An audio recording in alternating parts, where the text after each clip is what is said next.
বৃহস্পতিবার 2রা জুলাই 197 বছরের ঐতিহ্যবাহী স্কটিশ চার্চ কলেজের বিএড বিভাগের উদ্যোগে আয়োজিত হয়েছিল এক বিশেষ আলোচনা সভা।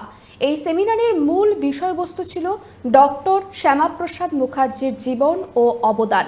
অনুষ্ঠানটিতে প্রধান অতিথি এবং মূল বক্তা হিসেবে উপস্থিত ছিলেন পদ্মশ্রী প্রাপ্ত বিশিষ্ট শিক্ষাবিদ কাজী মাসুম আক্তার।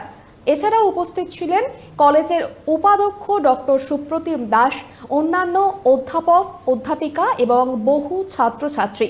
নিজের বক্তব্যে কাজী মাসুম আক্তার বার্তা দেন যে আজকের দিনে দাঁড়িয়ে ডক্টর শ্যামাপ্রসাদ মুখার্জির অবদানকে নতুন করে মূল্যায়ন করা অত্যন্ত দরকার। সেই সরকারটা যে রাজনৈতিক দলের তার নাম হচ্ছে ভারতীয় জনতা পার্টি। ভারতীয় জনসংঘ থেকেই ভারতীয় জনতা পার্টির সৃষ্টি। আর যে জনসংঘকে সৃষ্টি করেছিলেন ডক্টর শ্যামাপ্রসাদ মুখার্জি, তারা তাকে তর্পণ করছে, সম্মান জানাচ্ছে, ভাবছে। তাই সিলেবাসে শ্যামাপ্রসাদ ঢুকবে, আলোচনায় শ্যামাপ্রসাদ আসবে। শ্যামাপ্রসাদ তোরা ডিজার্ভ করে।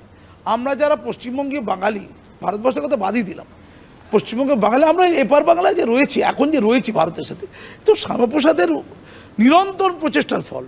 অনেক লোকই ভোটাভুটিতে ছিল, বঙ্গীয় প্রাদেশিক আইনসভাতে অনেক লোকই ছিল, কিন্তু শ্যামাপ্রসাদ মুখার্জি যদি না চাইতেন, এই পশ্চিমবঙ্গ পাকিস্তানের সাথে যেত না, এটা গ্যারান্টি দিয়ে বলা যায় না।